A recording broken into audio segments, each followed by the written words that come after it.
দুধ যেমন পুষ্টিকর খাবার, ঠিক তেমনই দুধ দিয়ে কিন্তু খুব দারুণ দারুণ খাবার তৈরি হয়। তার মধ্যে অন্যতম খাবার হচ্ছে দই। আর এই দই কিন্তু বাংলাদেশের বেশ কিছু জায়গাতে পাওয়া যায়, কিন্তু তার মধ্যে সবচাইতে অন্যতম জায়গা হচ্ছে বগুড়া। বগুড়ার দই খেলে আপনি কিন্তু মনে রাখতে বাধ্য।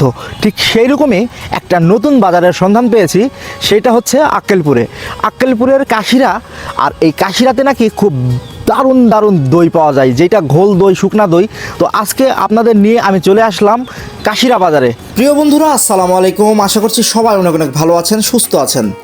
গ্রামের এই সরু রাস্তার ধার দিয়ে সারি সারি করে রাখা সদ্য মাঠ থেকে তোলা আলুর স্তূপ দেখে মনে হচ্ছে যেন এক আলুর রাজ্যে চলে এসেছি। চারদিকে শুধু আলু আর আলু। গ্রামের ভিতরে যত ঢুকছি ততই যেন আলু চোখে পড়ছে, আর এই চারপাশের সবুজ শ্যামল জমি।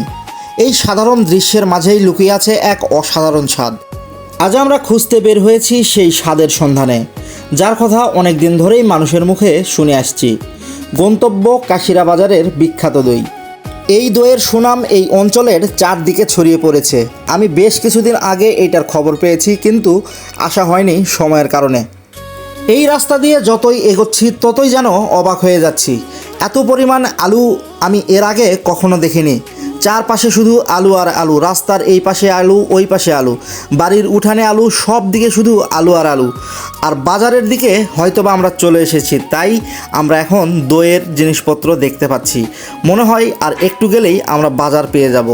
এই যে দেখুন কত সুন্দর করে কাকিমারা দই রাখার পাত্রগুলো শুকাচ্ছে। এই পাত্রগুলোতেই থাকে সেই সুস্বাদু দই। এই অঞ্চলে চোখে পড়ল বেশ কিছু মাটির ঘর। আর এখন মনে হয় আমরা চলে এসেছি কাশিরা বাজারে। হ্যাঁ, এইটাই সেই আক্কেলপুরের কাশিরা বাজার। বাজারটা যেমন ছিমছাম তেমন কোলাহল মুক্ত। কাশিরা বাজারে তো চলে এসেছি, কিন্তু একটা বিষয় আমাকে খুব ভাবাচ্ছে। যেহেতু আজকে হাটের দিন না, তাই দই পাবো কি না সেইটাই সন্দেহ। আবার একটু নিজেকে প্রশ্ন করলাম যে হাট না হয়েছে তো কি হয়েছে, দোকানপাট তো আছে। কিন্তু সত্যি বলতেছি, আমি কাশিরা হাটে ঢোকার পরে একটাও দইয়ের দোকান চোখে পড়েনি। শুধু দই না, এখানে দই মিষ্টি কোনো দোকানই আমার চোখে পড়েনি। শুধু যেহেতু রমজান মাস, সবগুলো শুধু ইফতারির দোকান আর বিভিন্ন ধরনের নিত্য প্রয়োজনীয় জিনিসের দোকান। কিন্তু দই এবং মিষ্টির দোকান এই হাটে এবং বাজারে কোথাও চোখে পড়েনি। শুধু মিষ্টি, দই কোথায় পাওয়া যায়?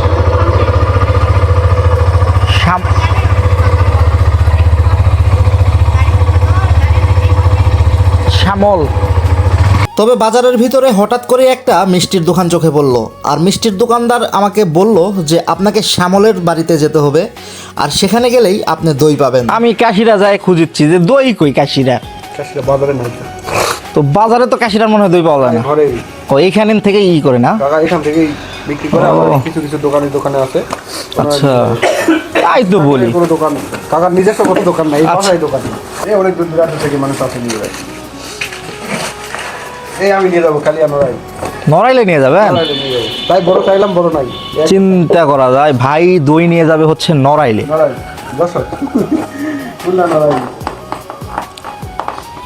আর এই কাশিরার দই তাহলে চিন্তা করেন কত দূর দূর পর্যন্ত যাচ্ছে।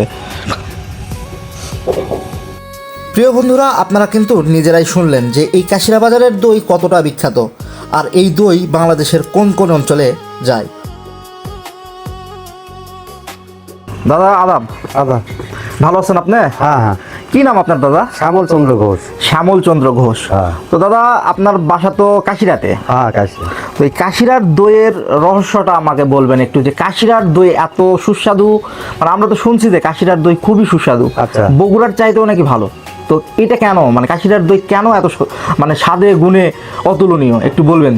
মানে দুধ জাল দিয়ে ঘন করে দই বানায়, তো এই জন্য করে দইটা খুব স্বাদ হয়। মানে এইখানকার যে গরু কি দেশি গরু? দেশি বিদেশি মিশালি আছে। আচ্ছা, দেশি বিদেশি মিশারি আছে। আপনার মানে কাশিরাতে কতগুলো লোকজন দই তৈরি করে? আমি একাই। শুধু আপনি একা? হ্যাঁ হ্যাঁ, একা। বাজারে কি কোনো দইয়ের দোকান নাই? না না না। আপনার মানে বাড়ির থেকেই আপনি দই কি করেন নাকি? তো আমাকে একটু দেখান তো দাদা, কিভাবে আপনি দই টই বানান। এটা চাল হচ্ছে। শ্যামল দাদাকে বলতেই রাজি হয়ে গেল আমাকে দই বানানোর সব কিছু প্রসেসিং দেখানোর জন্য। সে কোথায় দই বানায় সেটাই আমাকে এখন ঘুরিয়ে ঘুরিয়ে দেখাচ্ছে। সত্যি বলছি, আমি এর আগে এইরকম দৃশ্য কখনো দেখিনি। এত বড় বড় পাত্রে দুধ জাল হওয়া দেখে আমি একটু অবাকই হয়ে গেলাম। 150 কেজি আজকে। আজকে 150 কেজি দুধ? হ্যাঁ, 150 কেজি দুধ। ও প্রতিদিনই এরকম জাল হয়? 150 200 300 300 কেজিও জাল হয়? এই ঈদের মধ্যে আরো বেশি 10-12 মন। ওরে বাবা, এই ঈদের 4-5 দিন আগে এটার ভিতরে আছে দই নাকি? হ্যাঁ এটার ভিতরে দেয়া। যেটা আল্লাহু আকবার, এই যে। আলহামদুলিল্লাহ। দেখেন প্রিয় বন্ধুরা, কি দেখছেন না দেখছেন, দেখেন শ্যামল দাদার দইয়ের যে কাজ কারবার, এইগুলা দেখেন একদম টাটকা দই। তো দাদা কত বছর হচ্ছে আপনি এই দই তৈরি করতেছেন? অনেক দিন, 40 বছর তো হবে। 40 বছর। 40 বছর। এরকম ওইখানেও তো আছে না? না ওটা নাই, ওটা বানান হয়নি। মানে এইটাও ভরে যায় মাঝে হ্যাঁ, মধ্যে? ওটাও ভরে যায়, হ্যাঁ। 40 বছর যাবত এই একই কাজ করছে শ্যামল দাদা, তাহলে তার অভিজ্ঞতা কেমন হইতে পারে একটু ভেবে নিন। কতগুলো দাদার বাড়িতে খড়ি, মানে জাল তো হয় প্রতিদিন, এই যে 150-200 কেজি দুধ জাল হচ্ছে, তাহলে প্রচুর জ্বালানির তো প্রয়োজন। হ্যাঁ। তো এখন বলেন যে দই আপনি কত করে কেজি বিক্রি করেন? 180 টাকা কেজি। 180 টাকা কেজি। এটা কি সবসময় এই রেডি থাকে? এই যে সামনে ঈদ আসবে, পুজো আসবে, ঈদ আলে দাম বেশি হবে। একটু দাম বেশি হয়, দুধের দাম বেশি, দইয়ের দাম দইয়ের বেশি। দাম বেশি। আর আপনার এখানে আসতে গেলে কিভাবে আসতে হবে একটু বলে দিবেন। আক্কেলপুর থাকে, হ্যাঁ। আক্কেলপুর থেকে তো অবশ্যই, এই রাস্তায় আক্কেলপুর গেছে ডাইরেক্ট। আক্কেলপুর থেকে। এক রাস্তা। আর যদি বগুড়া থেকে কেউ আসতে চায়? তাহলে রাইকারি হয়ে আসা লাগবে। আর নওগাঁ থেকে যদি কেউ আসতে চায়? সান্তাল হয়ে ছাতিন গ্রাম হয়, তিলকপুর হয়, লাভপুর হয়। আচ্ছা, আর আপনার এখানে এসে কি বলবে? আমার কথা বললি শ্যামল, শ্যামলের কথা বললে? শ্যামল দা বাড়ি কোথায়, তাহলে মেরে দেখে দিবে। আচ্ছা, তো আমার সাথেই আছে শ্যামল দাদা, আর এই সেই শ্যামল দাদার হাতের দই আমরা গিয়ে আজকে খাবো। 40 বৎসরের অভিজ্ঞতার এই নিখুঁত দইয়ের কারিগরের হাতের দই খাবো না তা কি করে হয়, তাই আমিও নিয়ে নিয়েছি 2 কেজি দই। প্রিয় বন্ধুরা, দাদার কাছ থেকে যদি আপনারা দই নিতে চান, বাংলাদেশের যে কোনো প্রান্তে এবং আমাদের নওগাঁ এবং বগুড়া জয়পুরহাটের ভিতরেও যদি কেউ দই নিতে চান, দাদার সাথে কিন্তু সরাসরি যোগাযোগ করতে পারেন। দাদা আপনার নাম্বারটা একটু বলে দিবেন। 01726 32 49 30।